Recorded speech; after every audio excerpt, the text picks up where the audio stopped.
no one's actual surprise, the Russians confirmed yesterday, late after we got done with our show, that the cruiser Moskva had in fact been sunk.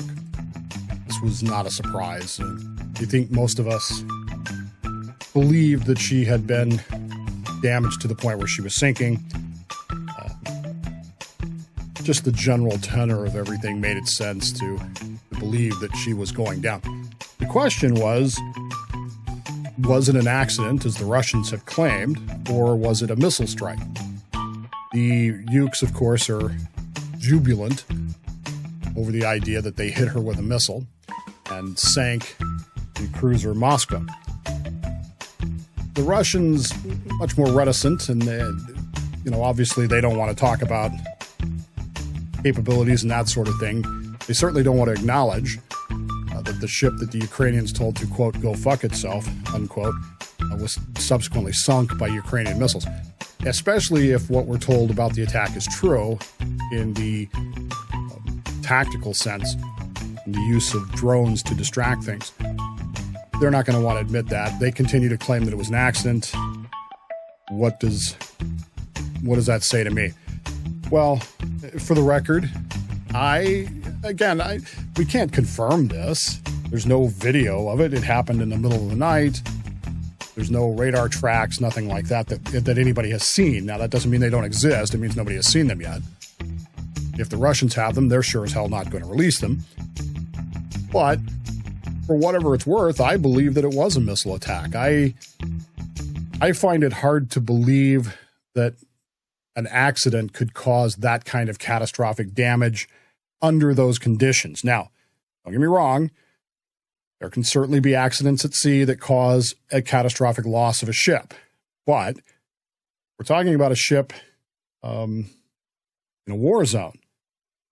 We've had this happen ourselves. We had it happen to the USS Forrestal fire back in 60, I want to say 7, but it may be later than that. USS Enterprise had a huge fire. Oriskany had a huge fire when a sailor panicked and didn't do what he was trained to do. But none of those ships were lost. They were heavily damaged, but they were not lost. The reaction of the crew, had it been an accident, should have been, in my view, sufficient. Doesn't mean it is. We talked yesterday about damage control training and the likes of that. For me, the warm, fuzzy gut feeling is that this was a missile strike. It did hit her, and she did sink because of the damage caused by that. There are a lot of discussions right now about what happened. There are reports now that some 400 plus of the crew are dead. Went down with the ship. The ship had a crew of about 510 people. That would seem more consistent with a missile strike to me, but we'll see what happens. I mean, at the end of the day, Russia's not going to admit it, and we're not really in a position to announce it. In fact, the Pentagon yesterday at its briefing was very reticent to discuss potential causes. And at that point, the ship had been confirmed not to have been sunk yet. She was under tow, and it was only later that it was announced that she had sunk. Again, it seems consistent with a missile strike to me. There are rumors today flying as to what the ship was carrying. There are numerous rumors, internet and otherwise, that the ship was carrying nuclear weapons, atomic weapons. Now, it's certainly possible that she was carrying atomic weapons, but my own gut instinct to that is that she was not. Can't really tell you why. I can't really put my thumb on it. If she was carrying weapons, they're very tactical in size. They're not strategic weapons. They're very small. That doesn't, minimize their loss, obviously, but as a general rule of thumb, it just doesn't make sense to me when you're doing it. In May of this year, that's not right. May of last year, March of this year. Sorry, I'll get the date right here. March of this year, the United States government released a report that said this: Russia has a variety of delivery systems that can carry nuclear weapons to shorter and intermediate ranges. These are generally referred to as non-strategic nuclear weapons, and they do not fall under the limits of the U.S., Soviet, or U.S.-Russian arms control treaties. According to unclassified reports, Russia has a number of nuclear weapons available for use by its, quote, naval, tactical, air, and missile defense forces, as well as on short-range ballistic missiles, unquote. Is it possible she was carrying nuclear weapons? It's certainly possible. Is it likely? I don't know. I personally, my gut read is no, but I don't have any special knowledge that says definitively she was not carrying nuclear weapons. I don't know. But at the same time, it just doesn't seem like it to me. It seems like that would be a very provocative move, but then again, we're talking about the Soviets and the Russians here, so maybe provocative moves are them. I've talked myself out of my own opinion. Yesterday, when Rod said, hey, do you think they had nuclear weapons? I said, absolutely not. I didn't even hesitate. And now here it is 24 hours later, and I'm going, well, maybe, might have. Which I don't have quite the same opinion about the second one. The second rumor is that she was carrying Christian relics. You know what Christian relics are, right? Relics of the Christian faith, things like pieces of things and the likes that. It is rumored, I guess I should say, that Moskva had aboard her a relic consisting of a quote-unquote pieces of the true cross, unquote. Now, that would be the cross upon which Jesus was crucified. And of course, it's Easter weekend, so was she carrying them? I don't doubt it. Warships are strange things. Warships are, what's the word? I'm not a superstitious guy. Okay? If you've been around me a long time, you know this. I have very few superstitions in the broad scheme of things. I have a couple, but not huge. But at the same time, I'm not a big fan of the number 13 because of what happened on Patrol 13. I'm not a big fan of Halloween because of what happened on Halloween. And, when a ship goes to sea, if the Dolphins doesn't come out to swim with it, I get a little nervous. I don't know that I would call those superstitions, but that's the way they are. I know that the USS Kentucky, one of our submarines here, carries aboard her a Kentucky long rifle. Michigan, we didn't have any particular relics per se, but we did have a beautiful painting of the original USS Michigan battleship, and it's a beautiful painting. I wish I'd have taken back in the day pictures of it, but I didn't. And so it's not unusual for warships to have talismans, good luck pieces, and certainly a ship named after Moscow, the capital of the Russian Empire, to have a piece of a Christian relic deemed so by the Russian Orthodox Church would not be unusual, nor would it be beyond the realm of possibility. I would assume that such a relic would be stored in such a manner that even if the ship sank, it would be protected. I'm assuming it's in a watertight, safe compartment of some sort. Again, that's just assumption on my part. And possibly recoverable depending on where the ship sank and, where it is and all those kinds of things. So it wouldn't surprise me if she was carrying that. There's a bigger issue with that Christian relic, and I'm going to circle back to that one in just a minute if you'll tolerate my drift here. We've had some questions answered about the Moskva being sunk, but the biggest questions remain. The biggest question remains was, does anything change? And the answer is no, nothing has changed. Well, maybe it has. This is non-committal Dave Day, I guess, is what I'm coming down to. Russia this morning announced that they are considering, quote unquote, declaring war on Russia. On Ukraine. Russia is considering declaring war on Ukraine. Now, you might be saying to yourself, didn't they invade 51 days ago? Yes, they did. Have they been killing Ukrainians? Yes, they have. Have they been bombing cities? Yes, they have. But they didn't declare war. They didn't, issue a formal declaration of war saying the state of war exists between Ukraine and Russia. Declaring war is one of those really weird legal things. Because you see, you can't declare war on something that you don't recognize. In other words, go back to the American Civil War. A state of war never existed between the United States and the Confederacy, because that would have required that the United States acknowledge the existence of the Confederacy. It's why Lincoln was able to get away with his blockade, because you can't blockade, you can only blockade an enemy that you acknowledge exists. So they didn't acknowledge they existed. They were able to legally do the blockade. For the Russians to not declare war on Ukraine means that they don't really recognize that Ukraine exists as an independent country. They see it as something other than that. To actually declare war on Ukraine would mean that they would have to acknowledge Ukraine's, for all practical purposes, right to exist and declare war legally to do that. They might do that, and they're saying that they might do this because of the Ukrainians now launching missile attacks on Russian soil. Over the last few days, the Ukrainians have fired ballistic missiles into Russia, hitting Russian targets, which they don't like. Well, who does like that?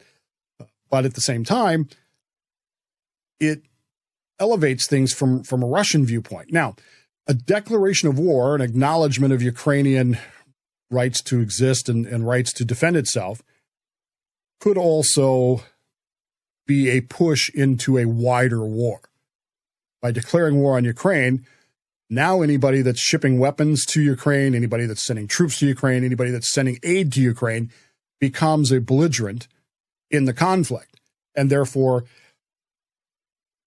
an open target, a la, say, the Americans on HMS Lusitania back in the day. RMS Lusitania. Sorry, it wasn't HMS. You create a situation, a legal situation, where it makes it more likely for combat to occur. If the Russians are, in fact, seeking to widen this war, that would be one way to do it. Legally, would be to declare war on Ukraine, even though they haven't done that yet. There's some reasons why I think they might. There's some reasons why I think they might not. I for the life of me, I can't imagine that Putin doesn't understand that widening this war means he will definitely lose. I believe personally, and I've said this and I continue to say this, if the war stays like it is, limited to just Russia, Ukraine, Russia will win. I know they sank the Moskva. I know we're seeing stories. I know you're seeing glorious stories of the Ukrainian people and how they're standing.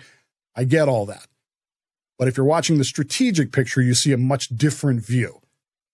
TikTok is not the war, folks. Twitter is not the war. You have to watch the entirety of what's going on. And the Russians they're making a pig's breakfast of the thing, but they are, in typical Russian fashion, winning. And that's undeniable. It's unarguable. It makes us feel good that the Ukrainians are putting up such a resistance. It makes us feel good that the Russians aren't, steamrolling things and they're making a pig's breakfast of it. As I said, generals are being arrested. Apparently the admiral of the Black Sea Fleet was arrested. Again, none of this is confirmed over the sinking of the Moskva. We have a Soviet defense chief, Russian defense chief, who had a massive heart attack the other day. But in the big scheme of things, they're still winning the war, just not as gloriously as they'd hoped to do. That said, widening it could provide for the Russians some justification for things and some rationale for things. It could also push the world closer to a nuclear holocaust. The loss of the Moskva, potentially with this relic aboard, particularly this week, happened on a Thursday, which I believe is they call that Maundy Thursday or something like that, right before Good Friday, is problematic on a lot of levels. The introduction of a religious element here is potentially a flashpoint. There are members of the Russian Orthodox Church outside of Russia who have called for the patriarch of the Russian Orthodox Church to be brought up on a church trial because he refuses to condemn Putin's invasion. That sounds a little confusing, but in essence, the leader of the Russian Orthodox Church in Moscow is not speaking out against the war, and consequently, the churches that are outside of Russia, that are part of the Russian Orthodox, are mad about that. They think the Russian Orthodox Church should be opposing this war, and it's not. The loss of the relic could be spun, twisted into a holy war very easily. Could be done, and you could end up with a situation where the Russian Orthodox Church ends up supporting the war, supporting Putin's activities, because they need to reunite the Russian and Ukrainian Orthodox churches under one banner. It seems absurd. I know it sounds ridiculous, but it was the whole point of the Crusades, right? To get the Holy Land back under Christendom. Religion introduced into a war scenario becomes very, very flammable. And the passions involved are not always logical. And trying to figure them out is going to be difficult at best. This introduction of a religious element could be the catalyst to expanding things. And that kind of concerns me, especially with passions on Easter weekend and in the Holy Week and that sort of thing. It's going to be, really, really bad. I'm assuming it's Easter weekend. I don't actually know that. I know it's Passover tonight, and we're in Passover. I guess I could look at a calendar and see for sure, but this is how disconnected I've become with the Christian faith. Is I don't even know if it's Easter. Yeah, it's Easter Sunday. Yep, I knew that. See, I wasn't wrong. Which means that those passions are going to be particularly increased. And I think that's something to be concerned about in the broader spectrum of things, because once you start introducing, war is an irrational act to begin with. War is a political act. It's irrational. But when you can find something to tie it together, some hatred, some passion, and religion is usually a passion, it could degenerate very, very rapidly. I think at this point, peace in Ukraine, between Ukraine and Russia, is probably something of an ethereal dream right now. There are no peace talks going on that are of any substance. There's nothing moving forward. There's nothing going to change in that realm. The death spiral is continuing. This is the part that concerns me more and more. By pouring more and more weapons into Ukraine, we've now approved another $800 million package. We've already sent them $1 billion worth of stuff. Now we've sent them an $800 million relief package from the United States, which contains tanks and missiles and weapons of war. That doesn't sound like a relief package to me. And by continuing to pour stuff into this, the death spiral that continues, it's no different than 1914, folks. You can wave your flags, you can justify things, you can tell me all about how the Russians are... But are you prepared for the ultimate consequences of this? Are you prepared to sacrifice your sons and daughters, your husbands and wives, parents, friends for this? Because if this death spiral continues, that's where it's going to end up. To paraphrase a quote, late July 1914, the lamps are going out. Lights are going out. We shall be lucky to live to see them lit again.